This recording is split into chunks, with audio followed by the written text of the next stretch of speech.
Welcome, or hopefully welcome back to the Reliability Matters podcast, the podcast where we focus on the people, processes, and equipment that ensure reliable circuit assembly and manufacturing performance. For those of you who are counting, this is episode number 171. I'm Mike Conrad, and today we're turning our attention to a cornerstone of modern electronics manufacturing, pick-and-place technology. Joining me is Tim Kang, CEO of Hanwha Techwin Automation Americas, with nearly 2 decades of experience in the electronics manufacturing space, starting as a mechanical engineer and now leading one of the top pick-and-place equipment providers. Tim brings a wealth of insight into what it takes to build reliable assemblies.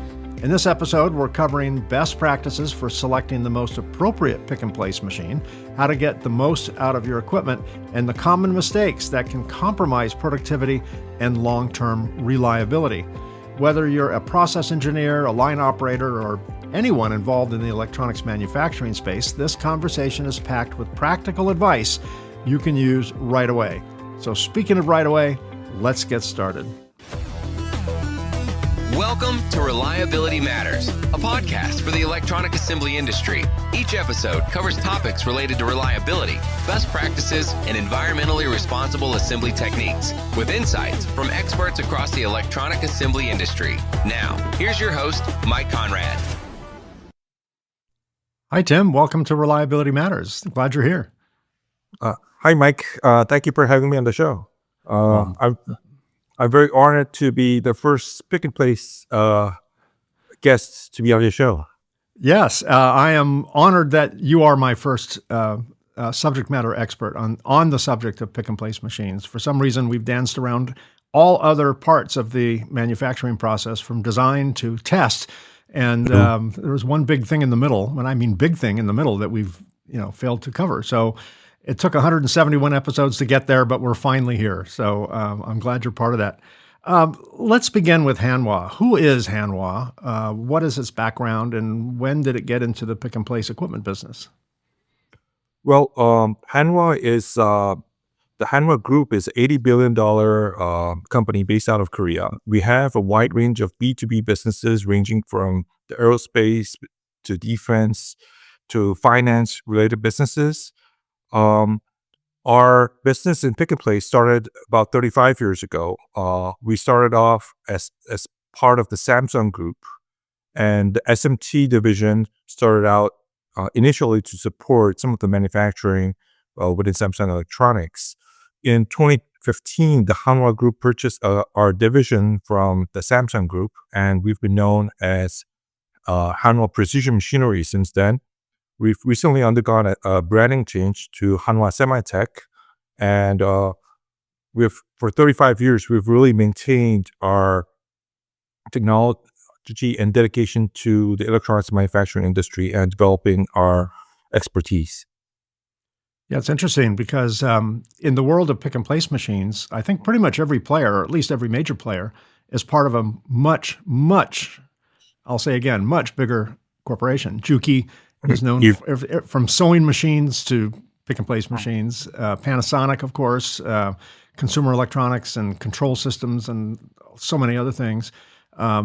They all seem to come from mega companies, and I like the premise of they kind of built something for their own production and then decided that the world should see it. So that's a cool journey. Let's begin with machine selection that includes the strategy of choosing the right machine and the fit. When manufacturers are evaluating a pick-and-place machine, what are the top few priorities or factors that they should prioritize to ensure reliability, both from an equipment standpoint and a final product standpoint, down the line? I think one of the most important things that manufacturers should be looking for when they're looking to evaluate a pick-and-place machine is the maintainability of that machine. I think pick-and-place technology has matured to an extent where you look at all the manufacturers out there, the difference is not as big as it was in the past. So most of the manufacturers are able to support most of the requirements that most electronics manufacturers have. The difference, I think, is looking ahead at how much maintenance you need, how easy it is to maintain, what are the costs involved in maintaining the machines. And when you look at the different types of pick and place machines out there are a lot of high speed uh, modular pick and place machines that take up a really a small amount of space in your factory floor.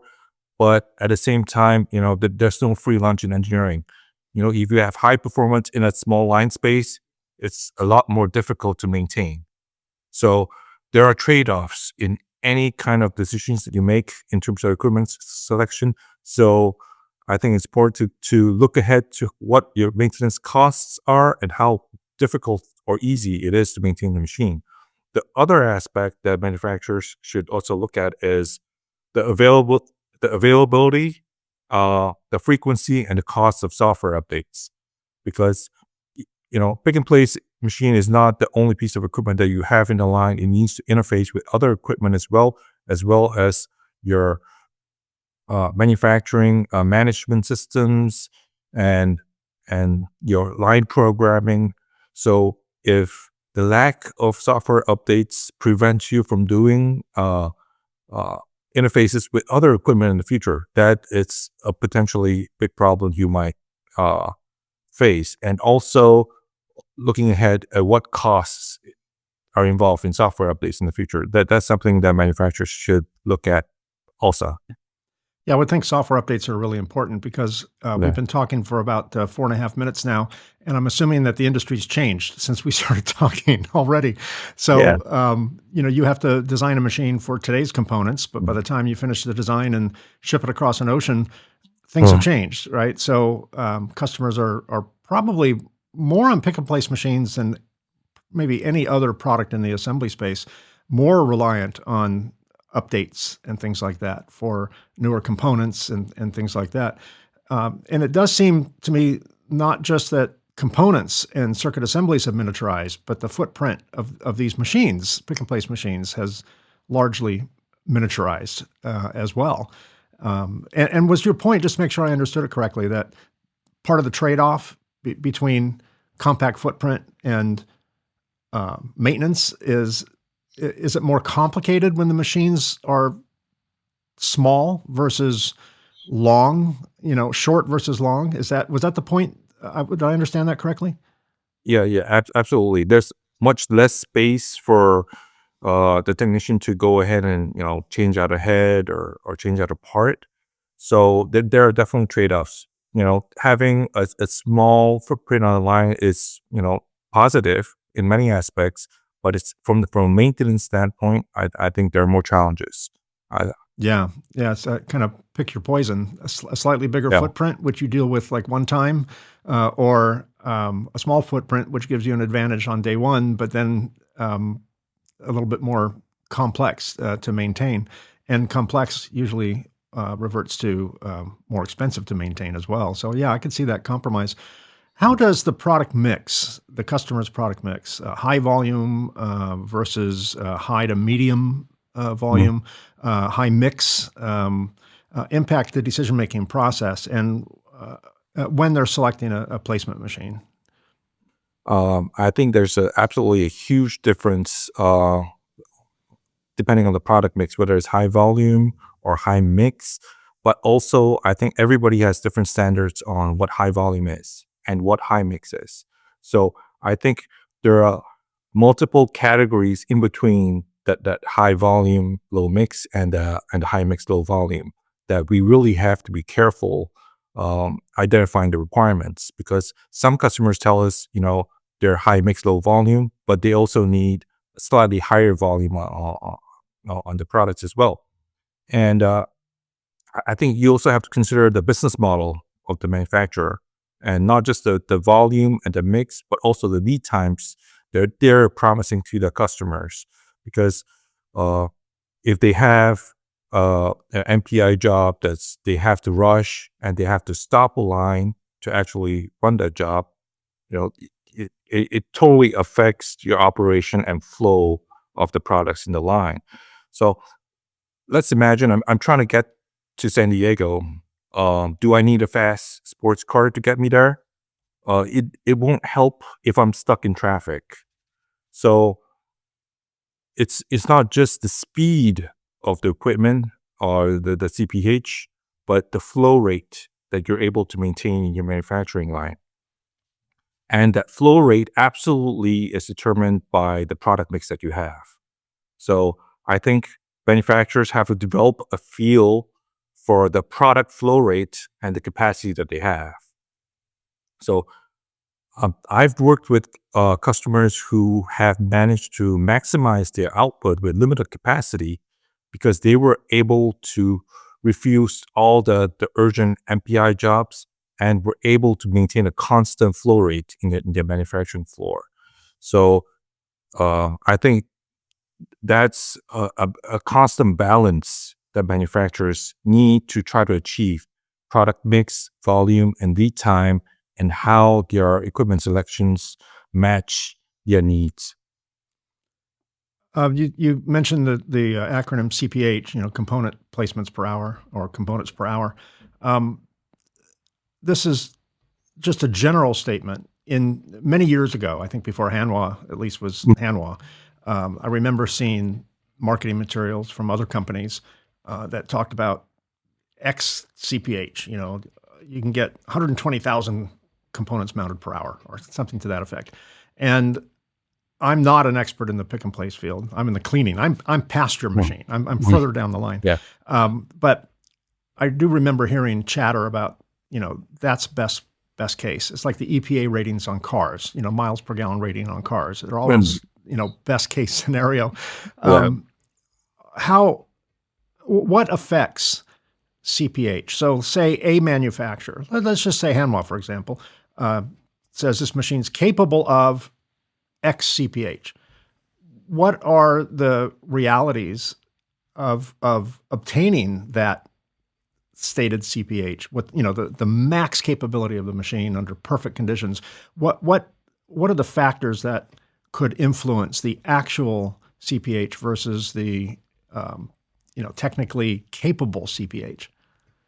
Sure. There's a lot of factors that go into determining the CPH. First of all, is the products, the bill of materials, your PCB size, and the placement coordinates. So depending on the number of parts that you have, how many feeder slots are you going to utilize? So if you have a lot of feeder slots available and are able to position them in the optimal configuration, and we have pick and place heads that are able to pick up parts simultaneously from the feeder slots for the piano type heads. So being able to pick up parts simultaneously and place them with by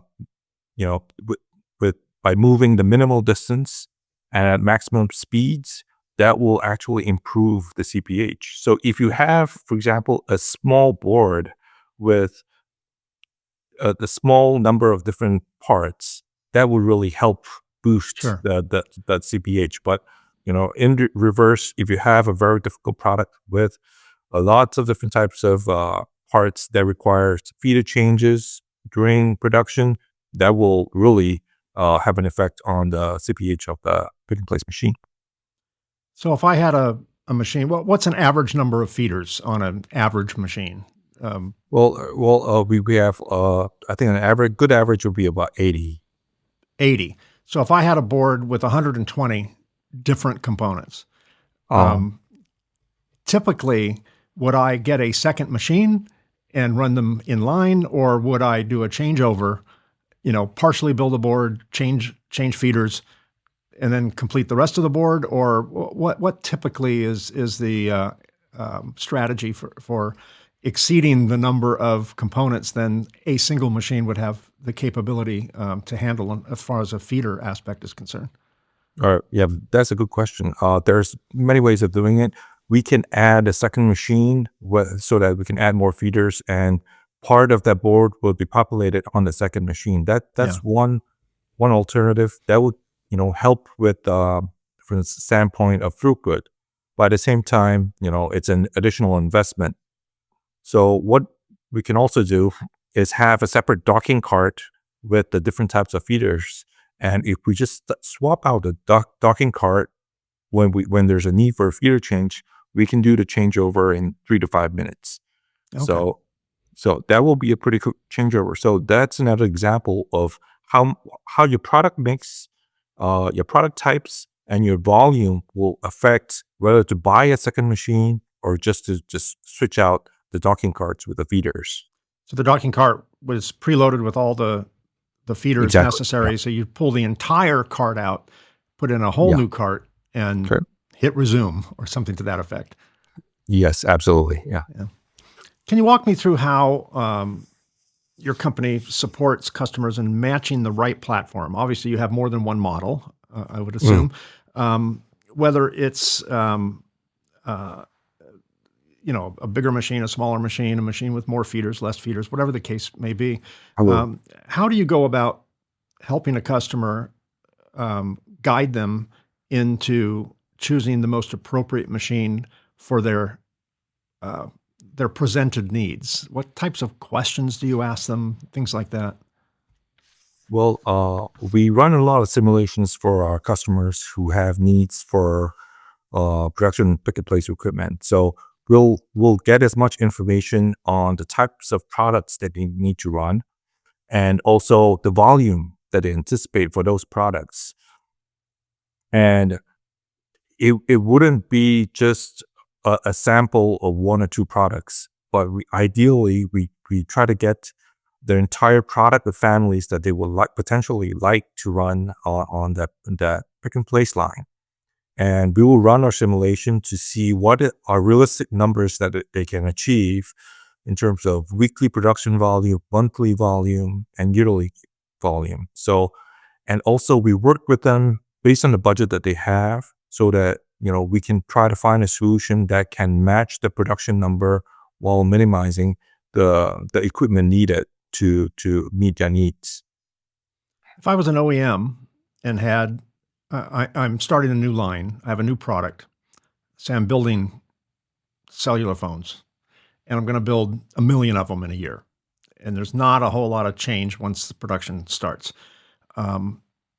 Would you recommend a specific type of machine more suitable for that versus if I was a contract manufacturer saying yes to every job that comes down down from an RFQ, where I have maybe higher mix, maybe shorter runs, things like that? Are there different types of products that are more suitable for an OEM with a consistent production versus a CM with kind of a high mix, medium volume?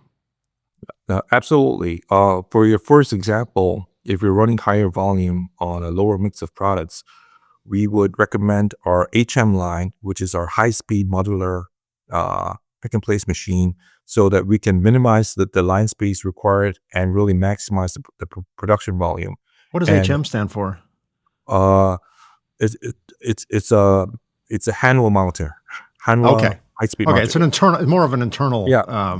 designation. Okay. Yeah. So, and we would have all the lines with the same standard configuration, so that there wouldn't be, minimal need for new programming, or so that we can run the same products on the same lines and they would be able to maximize production. For a contract manufacturer, we would suggest, different lines that have more flexibility to handle different types of products, because you don't know what's the maximum board size that your potential customers would come to you with, or what new parts that you might have to work with. So we try to add more flexibility to the line so that they would be ready in case they have future projects coming on. With all this talk of advanced packaging, and I'm thinking specifically of ultra high density interconnects and super miniaturized components that these old eyes can't even see, without the aid of super strong glasses. Does that influence the type of machine, or can any of not just your company, but in general, the portfolio of products from Hanwha and others, can they generally handle all the modern components, or do you need to know what type of components are going to be mounted prior to recommending a specific type of machine? I think most pick and place manufacturers can cover the majority of products that are in the market now. But when we're talking about smaller components or even larger BGA components that are coming out into the market, and we're also seeing larger and heavier boards coming into the market as well. So those do require a special type of pick and place machine. So we do a lot of customization for our customers as well, who have those unique special requirements. And I think we're going to see more of that in the future as well. Interesting.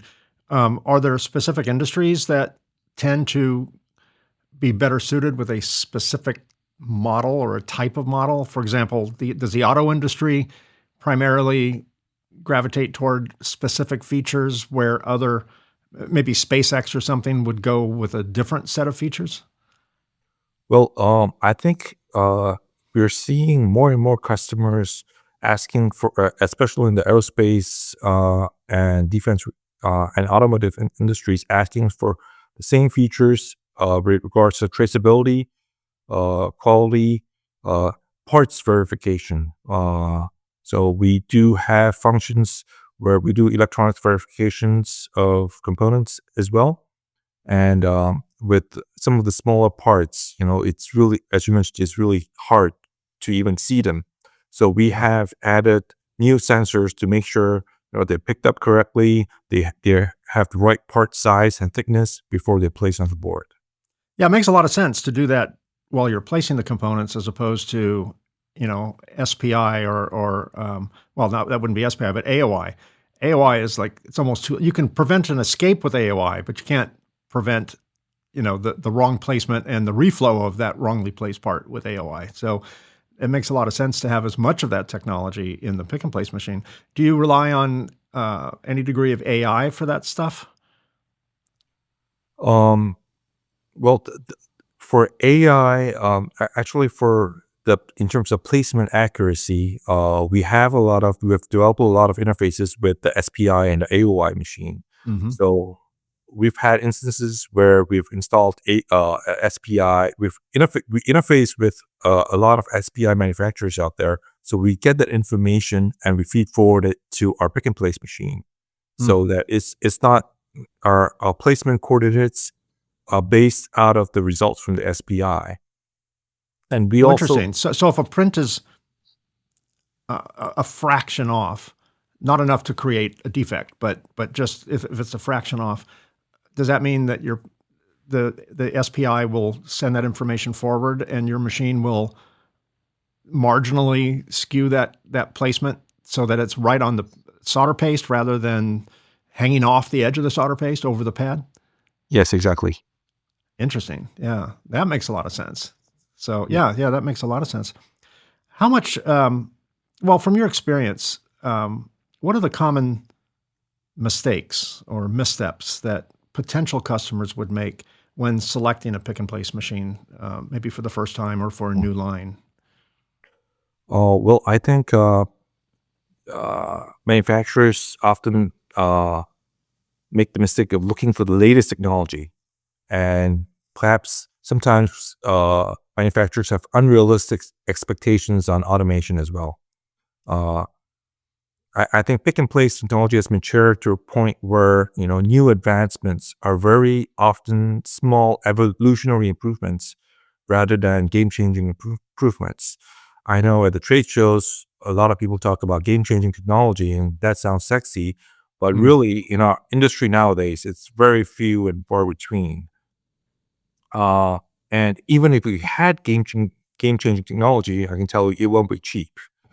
So oftentimes, I think most manufacturers don't need the latest technology, and especially in manufacturing, I think what you really need is something that's reliable and will outperform your needs. Like a good pickup truck, for example, and Right. making sure that having that the pick and place machine meets all your requirements. That's important. But I think after you get past the requirements, I think you should look out for other aspects like maintainability. reliability, costs, and other aspects rather than what new additional features that the machine has, which you might not use. Yeah.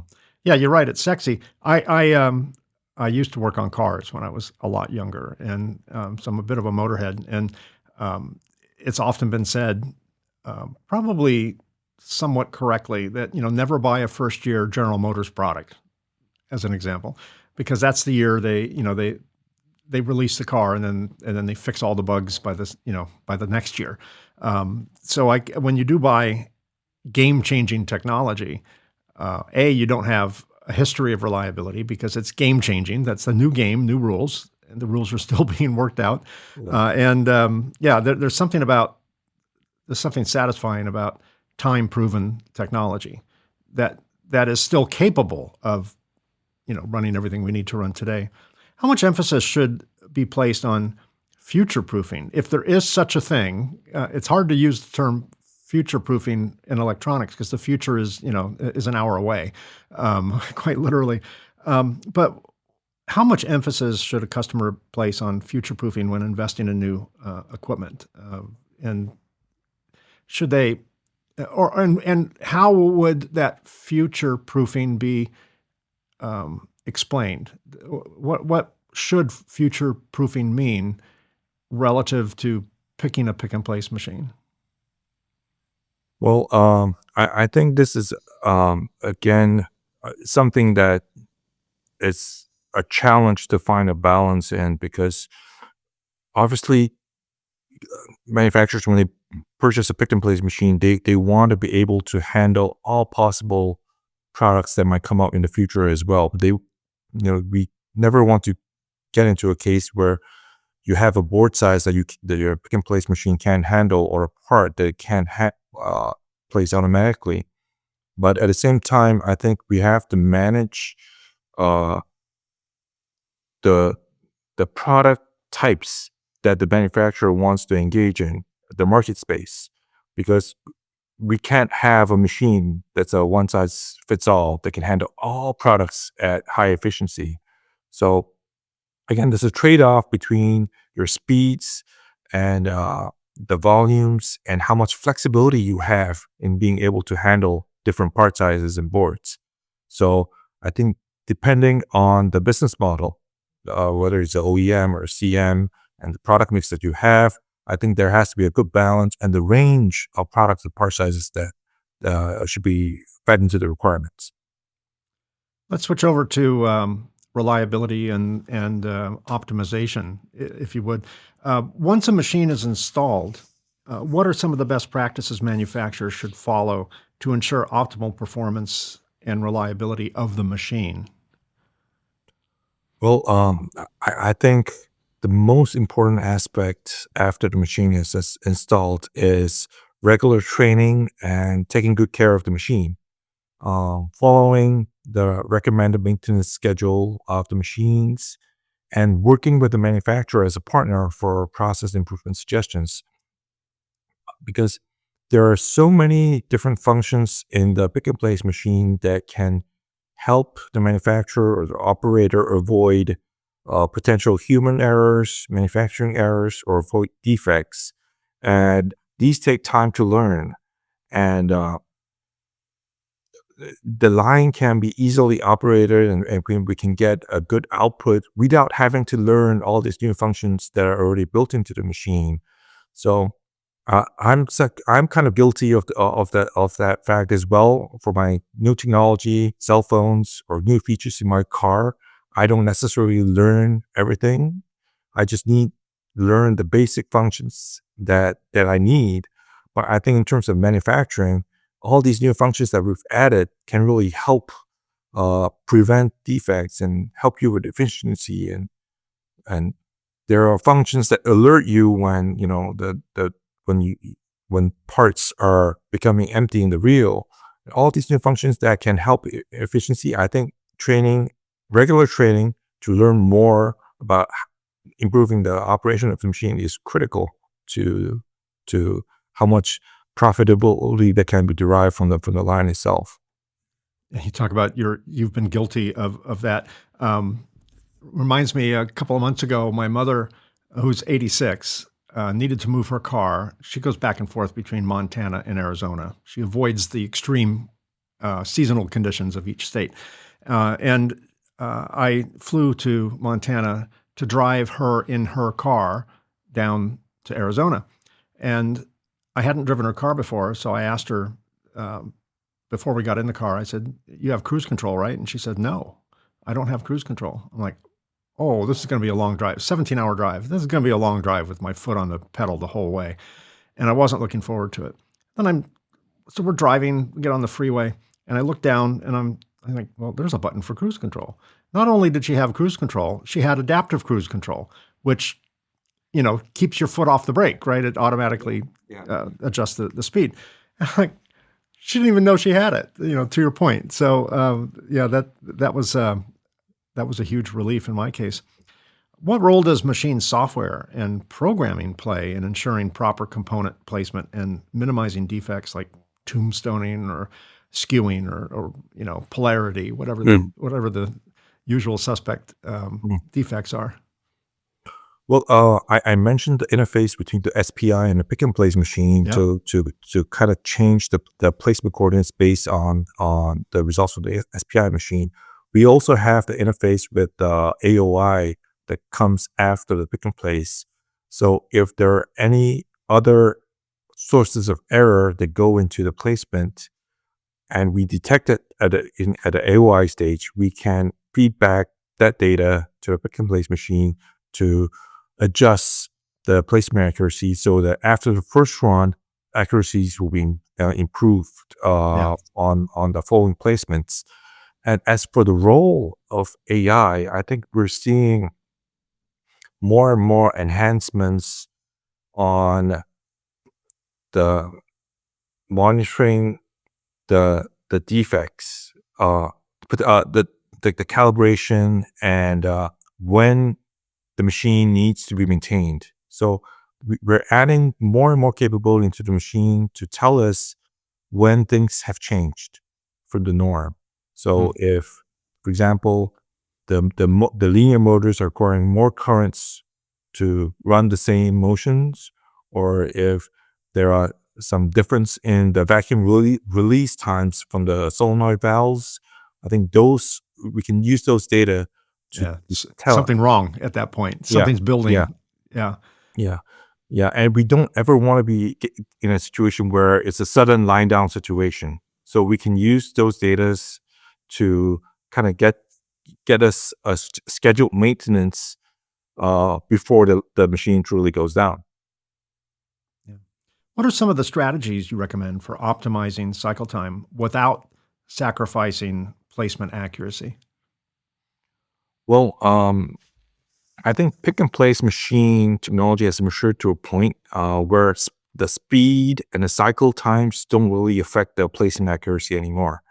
Uh, in the past, the early days of pick and place, we've had that issue where the speed of the machine kind of affected the placement accuracy. Now we have different a- product types and different with different levels of accuracy. The pick and place machines are currently about 25 microns to 40 micron placement accuracy range, and changing speeds really doesn't affect that. And then we have the flip chip bonders, die bonders at the 5 micron accuracy level, and speeds drop to about a tenth of the pick and place machines that we're Yeah. used to. And when we go down to the 1 micron level, it's about goes down to about 1,000 UPH or CPH. So at that level, there's difference in the speed and accuracy, but at the levels of accuracy that we're used to, in plus minus 25 microns, it really doesn't affect the placement accuracy. And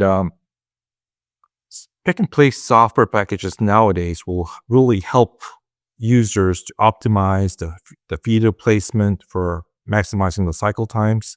So we have software that can automatically optimize the best machine setup uh,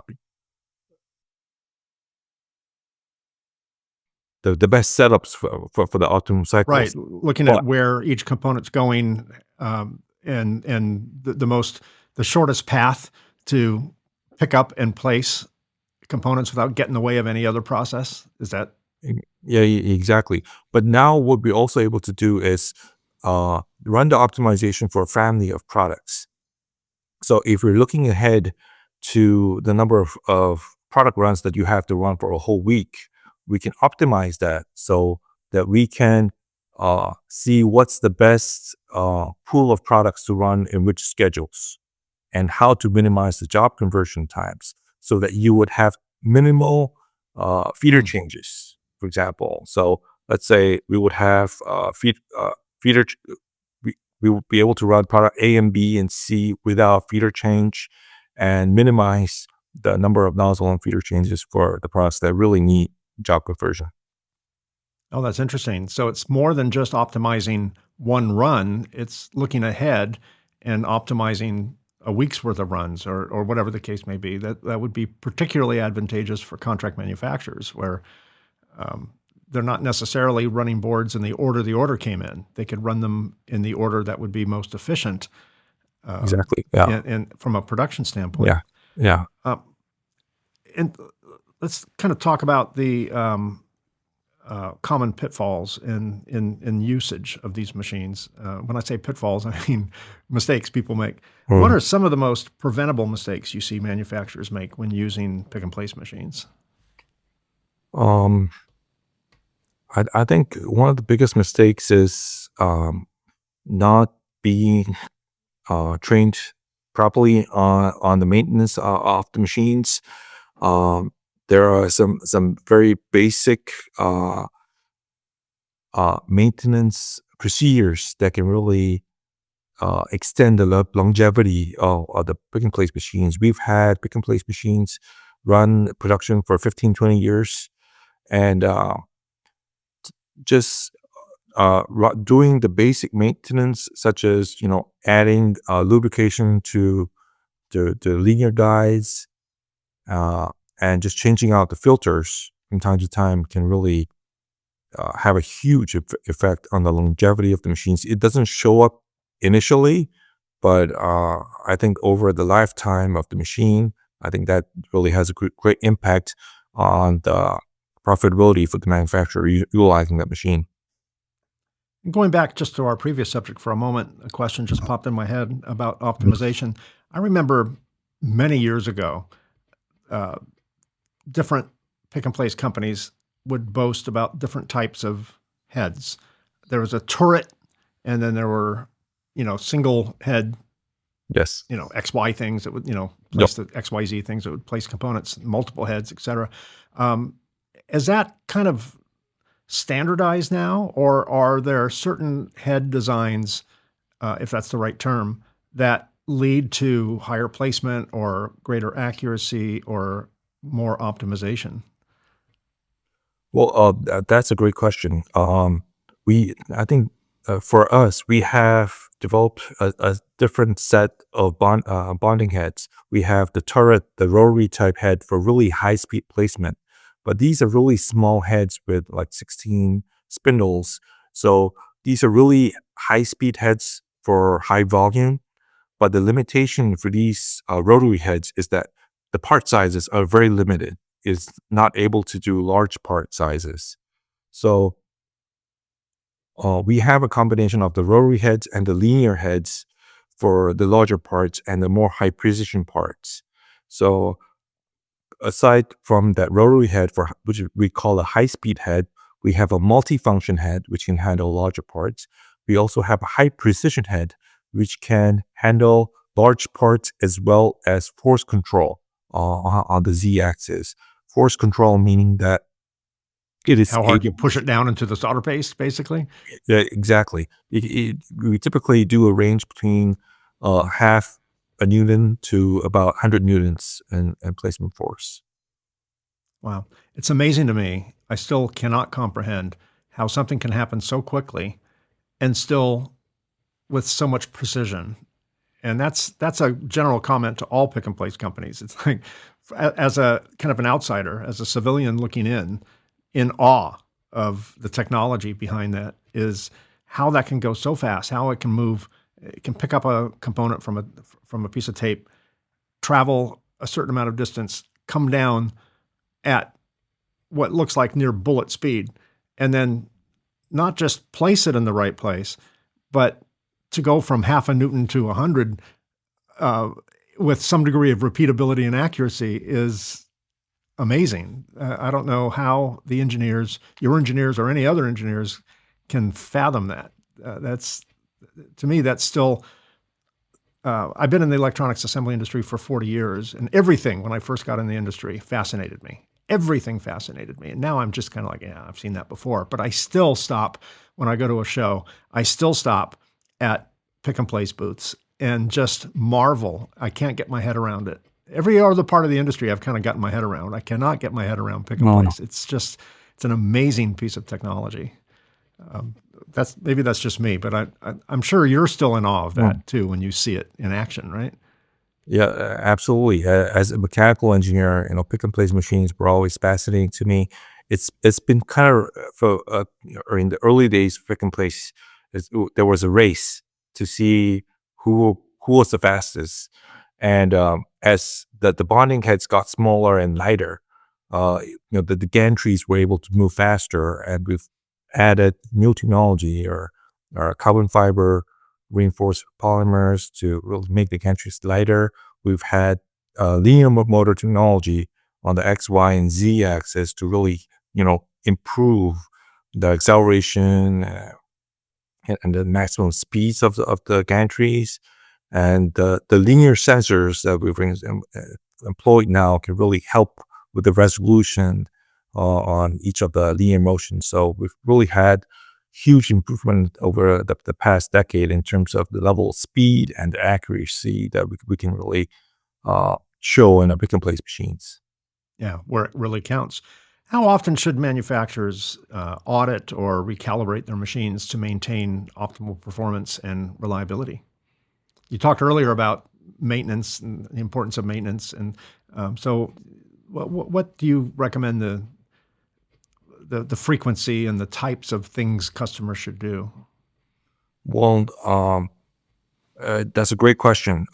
There is for auditing or recalibrating machine from an engineering standpoint, I don't necessarily recommend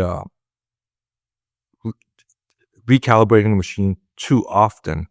And very oftentimes, you don't actually need to recalibrate the machine until something has changed within the machine. So let's say if you've taken out a head for maintenance, or you've replaced the feeder, or you've moved the machine to a new location, that might necessitate the need for a recalibration of the machine for better accuracy. But if you really haven't done anything to the machine, and you really haven't moved it, you haven't really changed out the heads or any other equipment, then it's not something that is a necessity.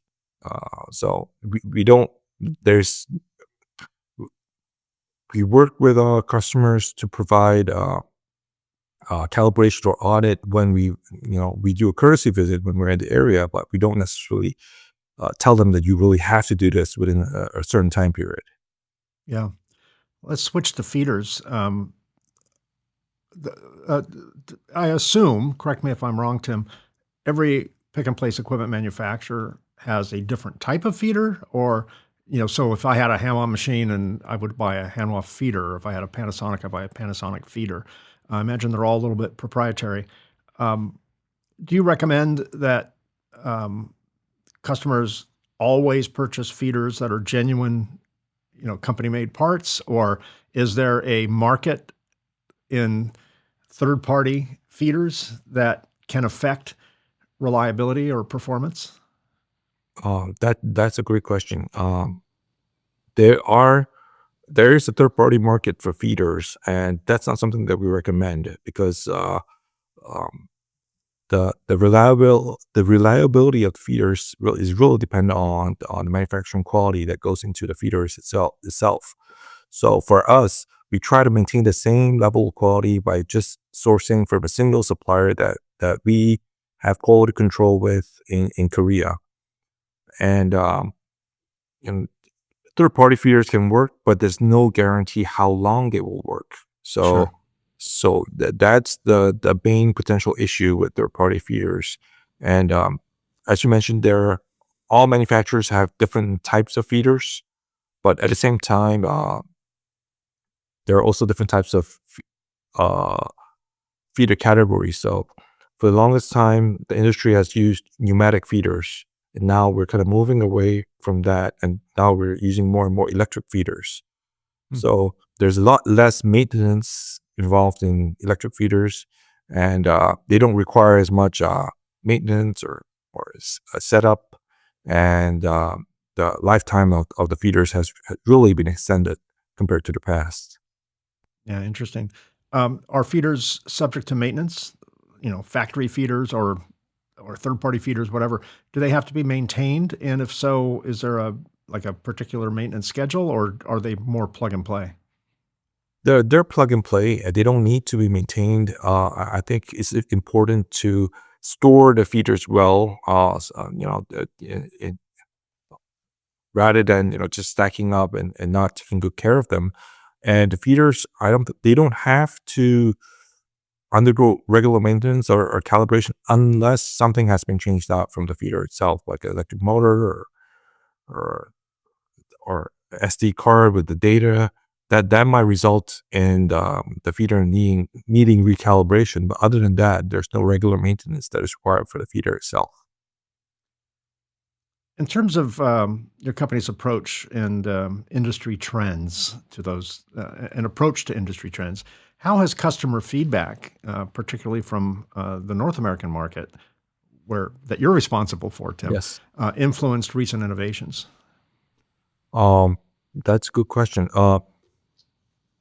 Our customers in the North American market are mostly high mix, low volume, and they do a lot of MPI projects. And one of the requests that we've had in the past from our customers in the American market is having large feeder spaces and also the ability to supply a tray feeder uh, with the pick and place equipment. And one of the innovations that came out from those customer requests is our side tray feeder capability that we're the only one currently in the pick and place market to offer. It is a conveyor that comes after the pick and place machine that also can be used as a side tray feeder that goes inside the machine itself. So because it doubles up as a conveyor, it doesn't actually utilize any additional space on the factory floor. Hmm. And we get to keep all the feeder slots in the front and the back of the machine. But at the same time, now we have this tray feeder capability. So there's a lot less feeder changeover resulting from this uh, side tray feeder. So that's something that a lot of our customers here are happy about. Yeah, sounds like it. And finally, Tim, time to get out your crystal ball. And these podcasts last forever. They never get deleted. So we can check 10 years from now to see if you're accurate. Looking ahead, how do you see the pick and place landscape evolving to meet the increasing reliability demands of sectors like automotive, aerospace, medical, electronics, as an example, particularly in the age of miniaturization? Well, we're definitely seeing more component miniaturization, denser PCB designs with much tighter tolerances and error margins and the safety critical factors. I think a lot of our customers are having high expectations for traceability, quality, and having zero defects.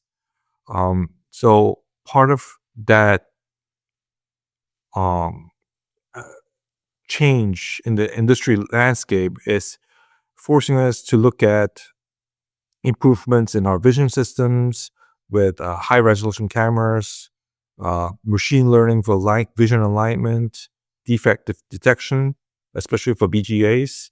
Uh, we've we're developing 3D cameras to inspect new BGA products that are coming out, and we're also developing more advanced server control with better placement and accuracy. And Now we're also seeing a move into SIP, system and package mounters, that can handle also chips from wafers along with SMT products as well.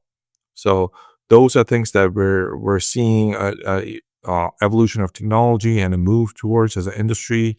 And real-time tracking, error prevention, traceability, these are all, I think, topics that will keep us busy over the next decade.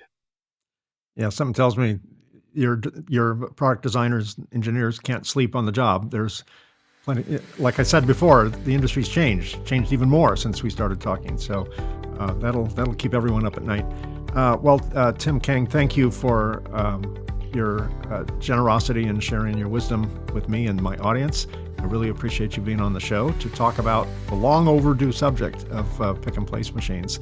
I really appreciate your time. And for my audience who would like to get more information on Hanwha, if you're watching this on YouTube, look down here. It says "See More." If you click down there, you'll get information on that company, as well as their URL, so you can go to their website. If you're listening to this on your favorite podcast app, then when it's safe to do so, go to your podcast app and look at the show notes, and that information will be there as well. Tim, thank you so much for your generosity and sharing your wisdom with me and my audience. Thank you, Mike. I really enjoyed being on the show, and thank you for the opportunity. Well, it's been my pleasure. Well, that's another episode. Thanks for listening to or watching the Reliability Matters podcast. Don't miss an episode. Subscribe to Reliability Matters on your favorite podcast app. If you're watching this podcast on the Reliability Matters YouTube channel, be sure to like and subscribe to be notified when new episodes are released. We release new episodes on the second and fourth Tuesday of every single month. And a very special thanks to the Printed Circuit Engineering Association's PCB Chat at pcbchat.com and Ascendo Reliability at reliability.fm for syndicating this show. Thanks for your questions and episode suggestions. Please keep them coming. I love to hear from you. Send comments or episode suggestions to Mike at mikeconrad.com. Just remember that's Conrad spelled with a K. To learn more about the podcast, visit reliabilitymatterspodcast.com. Once again, thanks for listening or watching. Until next time, keep learning, keep doing it right, and remember, reliability matters. I'll see you again in 2 weeks. Thanks for listening to the Reliability Matters podcast. Join us on the second and fourth Tuesday of each month for new episodes of Reliability Matters.